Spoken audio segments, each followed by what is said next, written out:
yadda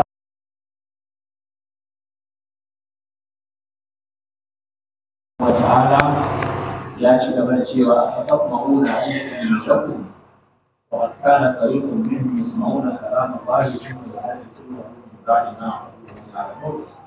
Wato ya ku musulmi kuma da hali da halaye irin na Yahudawa na Banu Isra'il har ma ku yi tsammani ku sa a ranku cewa Yahudawa za su amince da addininku na Musulunci.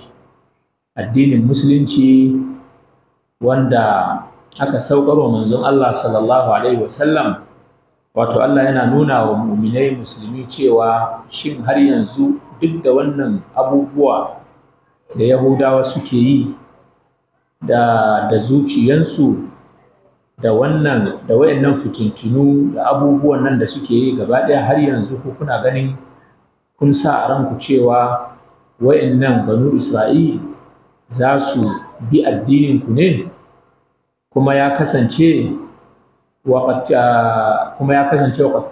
kana fariqun minhum yasma'una kalam Allah, sai ya kasance wani sashe daga bangaren Yahudawa. Abinda ake nufi a nan fariqan shine ulama, wato malamai daga Yahudawa wanda suna jin maganan Allah subhanahu wata'ala, suna jin maganan Allah wanda aka saukar a littafin at-taura da aka saukar wa annabi Musa alaihi salam.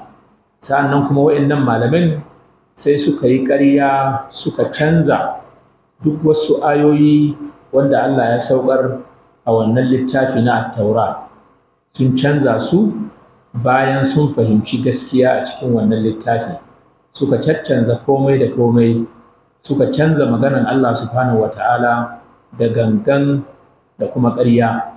Wato wannan aya tana nuni cewa ku musulmi ku daina yadda cewa Yahudawa ɗin nan za su yi imani su karɓi addinin Musulunci bayan waɗannan barnace-barnace da suka yi su. Akwai wani sashe ma a cikin waɗannan Yahudawan ba wai ba su san gaskiya ba, a'a sun san gaskiya, sun karanta littafin at-taura wanda aka saukar wa annabi Musa alaihi salam. Shi wannan littafin an nuna a ciki alamu kala-kala wanda suke tabbatar da manzancin annabi Muhammad sallallahu alaihi wasallam, amma ba su yadda ba. Su malamin nasu su suka canza duk wasu karance-karance da suka zo na littafin at-taura bayan sun fahimci gaskiya a ciki, kuma suna sane ba wai ba su san da wannan abin da ake ciki ba. Na'am. وَإِذَا لَقُوا الَّذِينَ آمَنُوا قَالُوا آمَنَّا وَإِذَا خَلَا بَعْضُهُمْ إِلَىٰ بَعْضٍ قَالُوا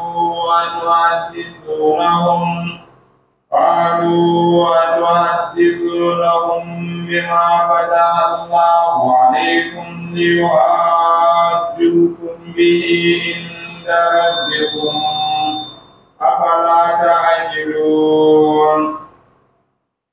وَإِذَا لَقُوا الَّذِينَ آمَنُوا قَالُوا آمَنَّا وَإِذَا خَلَا بَعْضُهُمْ إِلَىٰ بَعْضٍ قَالُوا أَتُحَدِّثُونَهُم بِمَا فَتَحَ اللَّهُ عَلَيْكُمْ لِيُحَاجُّوكُم بِهِ عِندَ رَبِّكُمْ أَفَلَا تَعْقِلُونَ. Wato wa'incan Yahudawa da ake magana a kansu, duk lokacin da suka haɗu da mu'minai, in sun haɗu da musulmi da mu'minai, sai su faɗa a bakinsu cewa fa mun yi imani da addininku, kada ku ɗauka kamar mu ba mu yi imani da musulunci ba. Za su ce musu mun yi imani da addininku, amma wannan maganan ba a zuciyarsu take ba.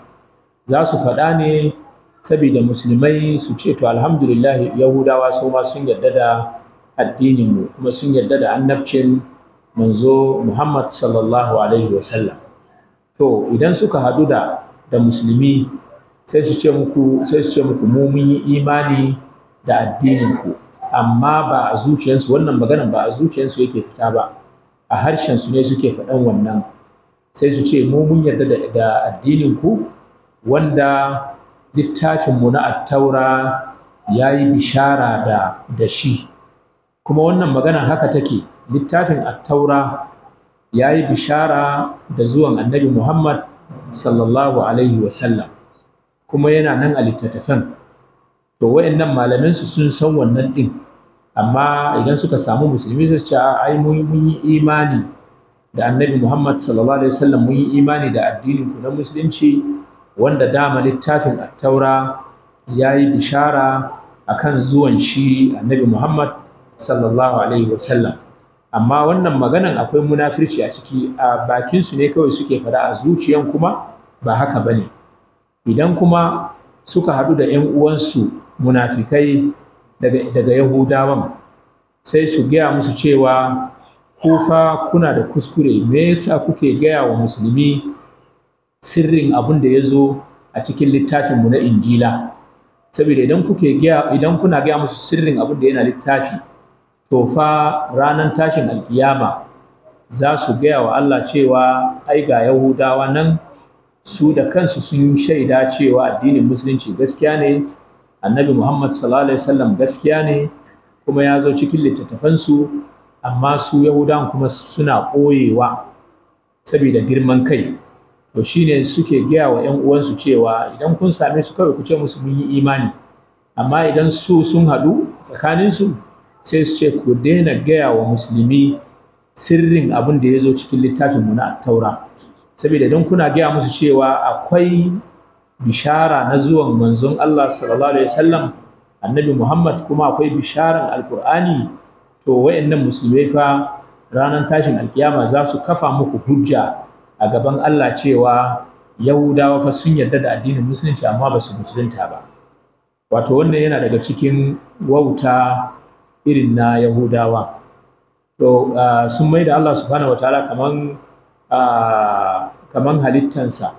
Ai Allah ya san wannan ƙaryan da suke yi, kuma Allah ya san attaura, saboda shi ya saukar da attaura wa annabi Musa alaihi salam, kuma duk wani abu na bisharar zuwan annabi Muhammad sallallahu alaihi wasallam akwai ta a cikin attaura, wanda ba sai sun ɓoye ba, saboda shi alƙur'anin ma ai gaba ɗaya ayoyinsa suna gaskanta abin da ya zo cikin attaura da kuma littafin injil. To su attaura ɗin nan ɓata shi aka yi daga baya saboda hasada. Idan aka bar shi a yanda yake, to babu wani bayahude a bayan ƙasa, kuma babu wani banasare wato krista a bayan ƙasa wanda ba zai yarda da annabi Muhammad sallallahu alaihi wasallam ba. Duk abubuwa da suka ciki sun caccanza su. To shi yasa wayannan Allah yana faɗa cewa su Yahudawan nan saboda munafircinsu, in sun haɗu da ku ko musulmi sai su ce da harshensu ba a zuciyarsu ba, mu mun yi imani da bishara da ta zo cikin littafin taura akan annabinku. Amma idan suka zauna su tsakaninsu, wato sun zauna da sauran munafikan Yahudawa, sai su gaya musu cewa ya za ku yi ku gaya wa musulmi abinda Allah ya bayyana muku shi cikin littafin taura akan annabi Muhammad sallallahu alaihi wasallam, ku ɓoye, ku daina gaya musu wannan ɗin, saboda idan kuke gaya musu wannan, to wannan zai zama musu hujja gobe ranar tashin alƙiyama. Za su kafa hujja a gaban Allah cewa ai Yahudawa akwai isharar zuwan manzon Allah sallallahu alaihi wasallam, amma ɓoyewa suke yi. Na'am.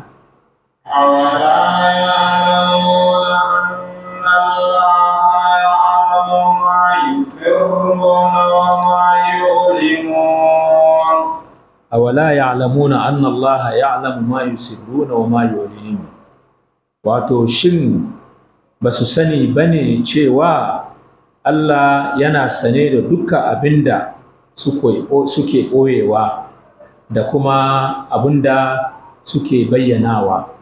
Wato a nan ayan tana nufin ɓoye gaskiya ba ƙaramin zunubi ba ne.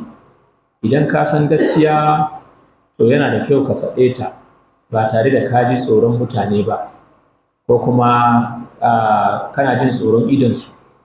In dai an san gaskiya, to a faɗe ta. to su wa'annan yahudawa wato suna wanda suke ɓoye wannan gaskiyan, shin wannan abin da suke yi ai ba ƙaramin alhaki ba ne, su kuma ba su sani ba cewa ai Allah ya san duk abin da suke ɓoyewa, abin da kuma suke nuna shi. Awala ya'lamuna anna Allah ya'lamu ma yusirruna wa ma yu'linun. Wannan alhaki da suke yi, wannan ƙarya da suke yi, shin ba su sani ba ne Allah yana sane da abin da suke ɓoyewa, abin da kuma suke faɗa. To yana da kyau, wannan aya tana nuna mana cewa idan kai malami ne kana koyarwa, to idan kai karatu ka san gaskiya sai ka fito fili ka faɗa. In ma ka faɗi wata magana a bisa jahilci da kuma a bisa rashin karatu, to duk lokacin da ka zo ka kasance ka san gaskiyan, to ka zo ka faɗa a cikin jama'a, babu laifi a ciki. Kada ka yi girman kai, ka zo cikin jama'a ka ce to fa jiya ga abin da muka faɗa, ko kuma shekara da ta wuce ga abubuwa da muka faɗa, amma yanzu ga gaskiyan magana. Kuma alhamdulillahi malamai da yawa wanda ba su da girman kai suna yin wannan ɗin, amma masu girman kai ba sa yi. Har ya zamana ma akwai misalai da yawa da suke faruwa. Za ka ga mutum ne da saboda rashin karatu da rashin bincike sai ya zo ya yi sauri wajen hana wani abu wanda addinin musulunci muna amfana da shi.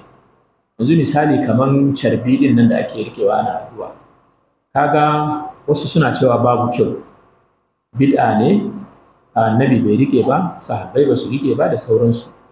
So kuma duk wanda ya karanta abin da ake ce masa usulul fiqh, wato ilimi na usul, wato zai koya mana wani abu. Shi duk wani abu wanda annabi bai yi ba, in annabi bai yi ba, wannan ba hujja ba ce. Hujjan shi ne annabi ya ce maka kada ka yi kaza. Wato wannan karatun usul shi yake koya mana irin wa'annan. Akwai ƙa'ida da tana cewa annabi zai ce maka kaza kar ka yi shi ƙiri-ƙiri. To idan annabi ya ce maka kar ka yi kaza, to nan dole ne ka bi umarnin annabi Muhammad sallallahu alaihi wasallam, ka yi aiki da shi. Amma idan an ce maka annabi bai yi ba, wannan ba hujja bane. Ina ji an fahimci abin da nake nufi. Akwai abubuwa da yawa wanda idan ka ce annabi bai yi ba za a bari, to ai za ka rage wa mutane abubuwa da yawa wanda ake na morewa. Yanzu misali kamar su loudspeaker a masallaci, su shimfiɗa ɗin nan na kafet da ake yi, a zo a sa haske, a sa turaren wuta, abubuwa dai da yawa wanda in ka neme su a zamanin da ba a yi su ba. To amma idan ba su da laifi kuma suna kyawata masallaci, su ƙara masa inganci, kaga wannan babu komai a ciki. To the same thing yanzu kamar carbi ɗin nan da ake faɗa, ita ai dama ba wai wani abu bane sabo, ai yana taimakawa mutum ne wajen riƙe lissafin addu'o'i da yake yi. Idan misali kana son ka yi ya latif ya latif ya latif 1000, to a zamanin mu irin na yanzu, ta ya za ka yi ka irga? Haka ne aka ce a yi da yatsa, to amma ya za ka yi ka irga yatsanka 1000 a wannan irin matsaloli namu na yanzu? Wani ma kafin ya yi 100 ma, in dai da yatsanka ne, za ka ji kamar ka yi 110 ne. Wani kuma zai ga kamar ya yi 100 ne da 20. Wani kuma in ya yi 100 sai ya yi kokonto ya ce kai, anya wannan abin da na yi ɗin nan ba 80 ba ne? To za ka yi 100 ma kai baka tabbatar ka yi 100 ba, ballantana ka irga wani abu wanda ya kai 1000. To kaga wannan ba wani abu ne, a zamani ne ya kawo, wanda za ta taimaka wajen a yi dabat, a samu adadin lissafi. Dan annabi ya ce maka man salla alayya mi'atan, kana son ka yi salati 100, to kaga in ka rike ta yana da sauki wajen lissafi. Kaga yafi akan ka yi da yatsan ka da wani abu. To kaga alhamdulillah akwai waɗanda suka yi maganganu cewa da ba ta da kyau da sauransu.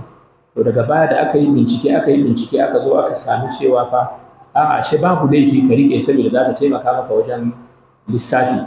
Kaga sun dawo daga baya sun ce to da mun faɗi kaza, amma yanzu mun koma daga wannan maganar mu na daɗin nan. carbi ba haramun bane, rike ta ba shirka bane, babu laifi idan za ka yi addu'a ka yi amfani da carbi saboda ka samu lissafi. To kaga irin wannan karatu yana da kyau, babu laifi duk lokacin da malami ya yi bincike sai ya zo ya samu abun ba kamar yadda ya faɗa a da ba, to sai ya faɗa saboda mutane su yi wannan. Akwai abubuwa da yawa kamar irin misali yanzu rubutu da ake yi din nan, a ce an rubuta maka ayatul kursi kafa kaza a allo, a wanke a baka ka sha. Kaga da mutane da yawa basu san da basu yi bincike ba suna ganin yin irin wannan din nan kamar ba shi da kyau.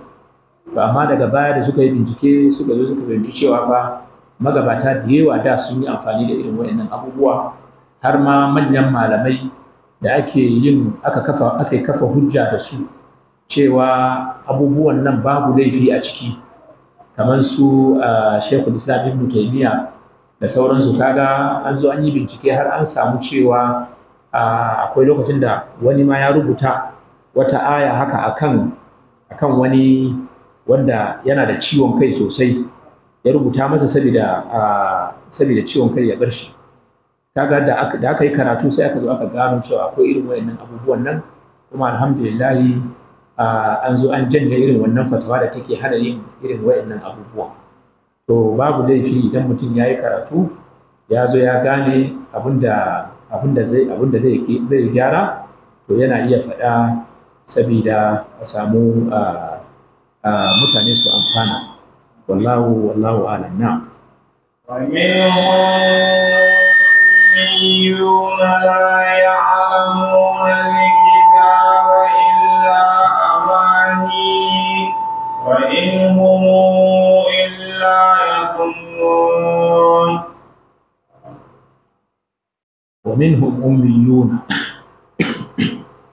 ومنهم أميون لا يعلمون الكتاب إلا أماني وإن هم إلا يظنون. Wato yana daga cikin akwai wasu mutane daga Yahudawa, wasu jama'a a cikinsu, su ummiyun ne. Ummiyun shine mutumin da ya jahilci karatu kuma ya jahilci rubutu. In an ce ummi da larabci wanda bai iya karatu ba bai iya rubutu ba. To akwai wasu jama'a a cikin Yahudawa wanda su ummiyun ne, babu karatu babu rubutu, ba su ma san attauran ba tunda ba su karanta ta ba. Abinda ma yana cikin attaura na sifofin annabi Muhammad sallallahu alaihi wasallam duka ba su san shi ba. Saboda haka abinda suke da shi duka maganganu ne na wannan na ƙarya da kuma zunun, wato kaman tuhumce wanda ba su da asali. Wa minhum ummiyuna la ya'lamuna alkitaba illa amani wa innahum illa yadhunnun. Kuma daga cikin su akwai waɗanda suke ba masu karatu ba kuma masu rubutu ba abinda suka sani daga littafin da aka saukar, wato shine at-taura wanda aka saukarwa annabi Musa alaihi salatu wassalam. illa amaniya anan ana nufin kawai kaman yawan buri. Illa amaniya wato yawan buri, kuma da yawa daga cikinsu ba abinda suke kai face zato wanda ba shi da amfani. نعم. وويل للذين يكتبون الكتاب بأيديهم ثم يقولون هذا من عند الله ليشتروا به ثمنا قليلا وويل لهم مما كتبت أيديهم وويل لهم ما يكسبون. فويل للذين يكتبون الكتاب بأيديهم ثم يقولون هذا من عند الله ليشتروا به ثمنا قليلا فويل لهم مما كتبت أيديهم وويل لهم مما يكسبون. wato azaba ta tabbata ga su wa'annan Yahudawa allazina yaktubuna alkitaba bi aydihim, wa'annan Yahudawa waɗanda suna rubuta littafi da hannayensu, wato wanda suke yin ƙarya. Azaba ta tabbata a gare su wa'annan mutane Yahudawa da suke rubuta littafin nan da hannayensu. Idan suka rubuta da hannunsu sai su yi ƙarya su ce haza min indillah, wato wannan daga Allah yake. Kuma abinda suka rubuta din ya sabawa abinda Allah subhanahu wata'ala ya saukar wa annabi Musa alaihi salam. Wa'annan Yahudawa suna yin wannan ne saboda ɗan wani abu na duniya da suke samu, ko a ba su wani matsayi babba, ko kuma a ɗan ba su dai wani saman, wato kuɗi wanda suke amfani da shi, sai su yi ƙarya abinda baya cikin taura sai su rubuta shi da hannunsu su ce wannan ai yana daga cikin taura. To irin waɗannan Yahudawa, wato halaka da azaba mai babba ya tabbata a gare su. Masu rubuta littafi da hannunsu sai su ce ai haza min indillahi, ai wannan littafi daga Allah yake, alhali kuma abinda suka rubuta shi din duka ya saba wa abinda annabi Musa alaihi salatu wassalam ya zo da shi. To suna yin wannan ne sai su karɓi ɗan kuɗi ko kuma a ba su wani matsayi akan wannan abun. To wa'annan suna da azaba babba da yake jiransu akan abubuwa da suka faɗe su da suka rubuta su da hannunsu. Sabida su wa'annan Yahudawan suna yin wannan ne sabida su ɓatar da 'yan uwansu waɗanda ba su yi karatu ba. Suna ganin idan sun bar Injil Taura ɗin yadda yake, da ayoyinsa da sifofi da suka yi magana akan manzon Allah sallallahu alaihi wasallam, da suka yi magana akan annabcinsa, da suka yi magana akan imani da Allah da ranar gobe kiyama, to wannan suna ganin idan 'yan uwan nasu wanda suka yi imani suka karanta za su zo su shiga musulunci. Saboda haka ba sa son 'yan uwan nasu nan su amfana su shiga musulunci, sai suka fara rubuta wasu abubuwa wanda ba sa cikin taura, wanda suka batar da mutane. Kuma har yanzu irin wayannan rubuce-rubuce su ne suka batar da irin wayannan mutanen har zamanin mu ne yanzu. Za ka ga gaba ɗaya yanzu an ɓata, an bar hanya, kuma littattafan abinda suke koyarwa ya saɓawa al'adu da kuma ƙa'ida irin ta zamantakewa. Saboda shi littafin Allah subhanahu wataala, Allah ne ya halicci mutane, Allah ne ya halicci duniya, kuma Allah wanda ya halicce mu ya halicci duniya, abinda ya saukar baya saɓawa rayuwarmu ta yau da gobe. Abin da ya sa yanzu littattafan sunan sun bata gaba ɗaya, kaga su suka caccanza kayansu. Shi ya sa gaba ɗaya yanzu zai yi wuya ka samu alamomi dai dalla-dalla wanda suna magana akan annabi Muhammad sallallahu alaihi wasallam, duka su caccanza su. To Allah ya yi musu wannan alkawari cewa akwai azaba mai raɗaɗi wanda yana jiran su saboda yin irin wayannan canje-canje, kuma sun dan karbi kuɗi ne kaɗan ko kuma wani matsayi wanda za a ba su shi. Na. وقالوا لن تمسنا النار إلا أياما معدودة قل اتخذتم عند الله عهدا فلن يخلف الله عهدا أم تقولون على الله ما لا تعلمون. وقالوا لن تمسنا النار إلا أياما معدودة قل أتخذتم عند الله عهدا فلن يخلف الله عهدا أم تقولون على الله ما لا تعلمون.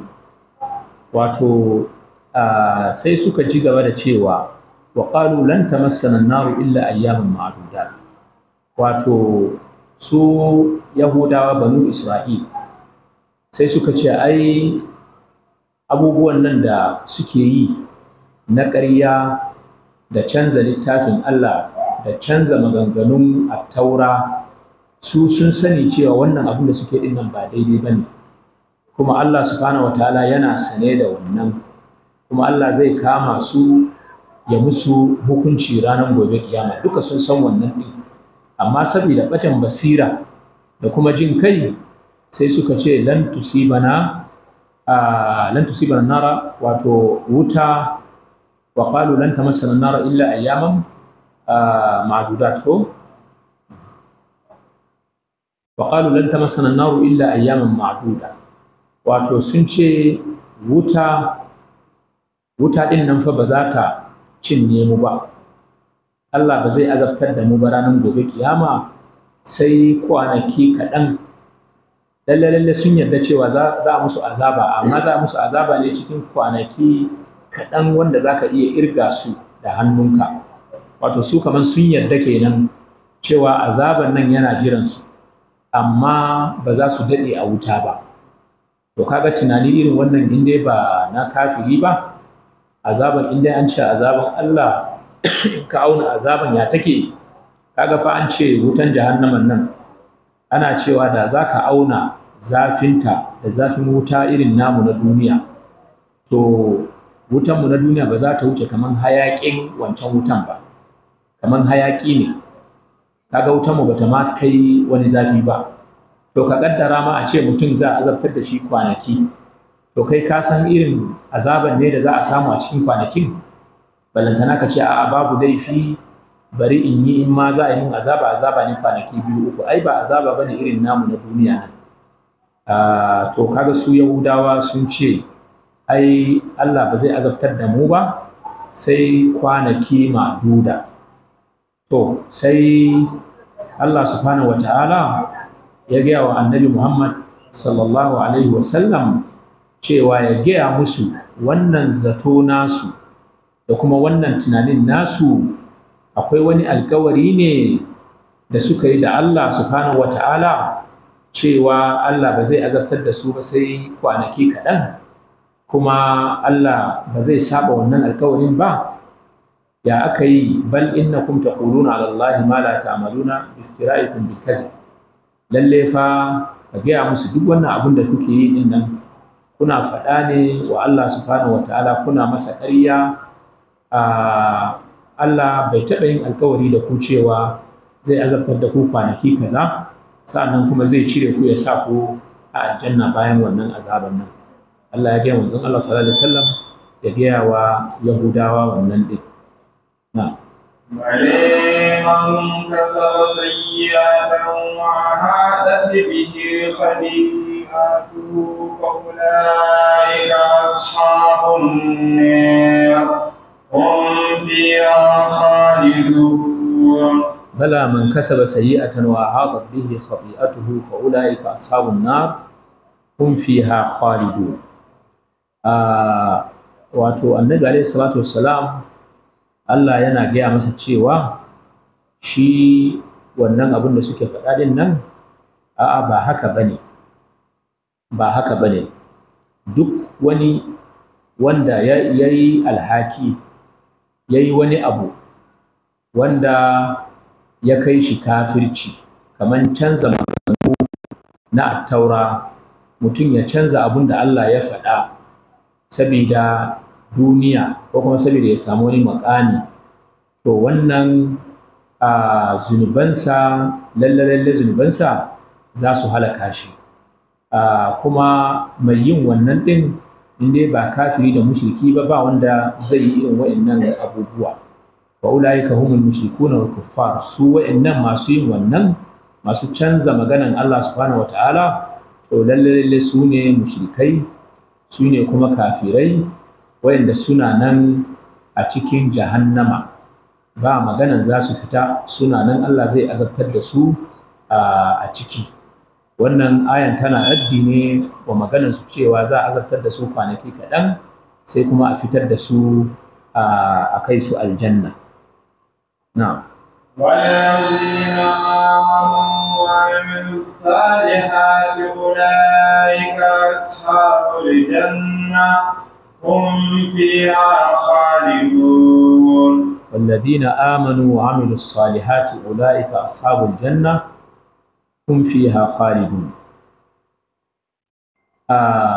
الذين آمنوا wato Allah subhanahu wa ta'ala yana gaya wa annabi, yana gaya wa muminai cewa duk mutumin da suka yi imani suka gaskanta abinda Allah ya faɗa a cikin littattafan nan da aka saukar, sa'annan suka gaskanta manzanni kuma sun yi aiki mai kyau na alheri, aiki wanda yana tafiya daidai da shari'a wanda Allah subhanahu wataala ya saukar wa annabawansa.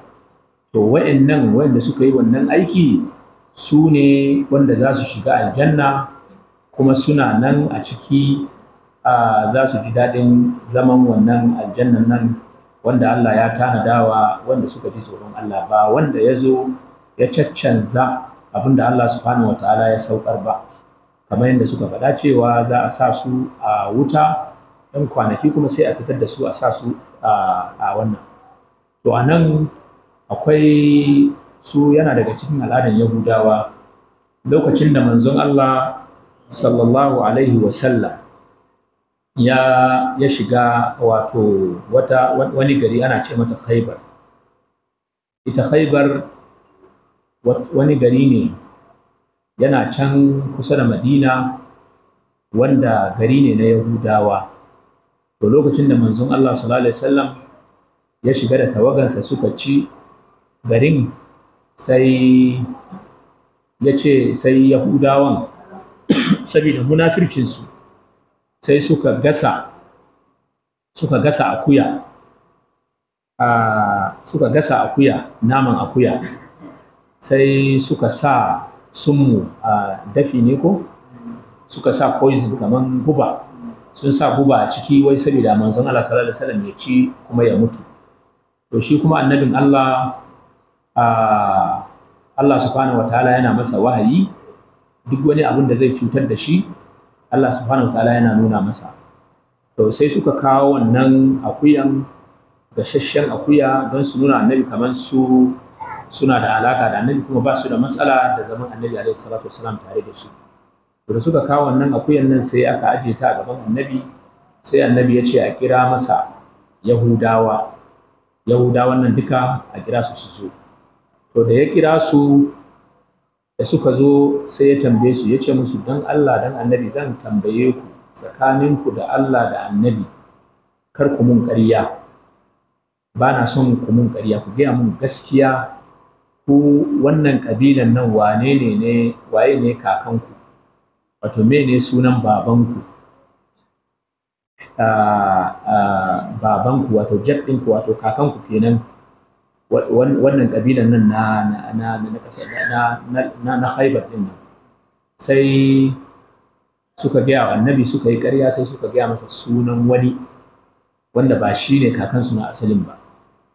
To da suka faɗa haka, sai annabi alaihi salatu wassalam ya gaya musu asalin sunan kakan nasu na gaskiyan wanda su suka ɓoye din. Ya ce musu a'a ƙarya kuke, kakanku ai shi ne wane ɗan wane. Sai suka ga girgiza kai, suka ce lalle fa haka abin yake. To ya ce musu to shi kenan, zan sake muku wata tambaya kuma. Ya ce musu su waye ne 'yan wuta? Saboda wannan ayan nan da tana faɗa cewa su za a sa su wuta ne, 'yan kwanaki ne sai a fitar da su. Su wane ne 'yan wuta wanda za su shiga wuta? Ku gaya mun gaskiya tsakaninku da Allah, kar ku yi ƙarya. Su ne su Yahudawan sai suka ce masa, ai mu za a sa mu a wuta ne na ɗan kwanaki kaɗan, ayyaman ne ma'duda, kuma idan muka ɗanɗana azaba na wa'innan kwanakin sai a cire mu a wuta, a ɗauki musulmi kuma a sa su a cikin wutan. Haka suka gaya wa annabi alaihi salatu wassalam. Shine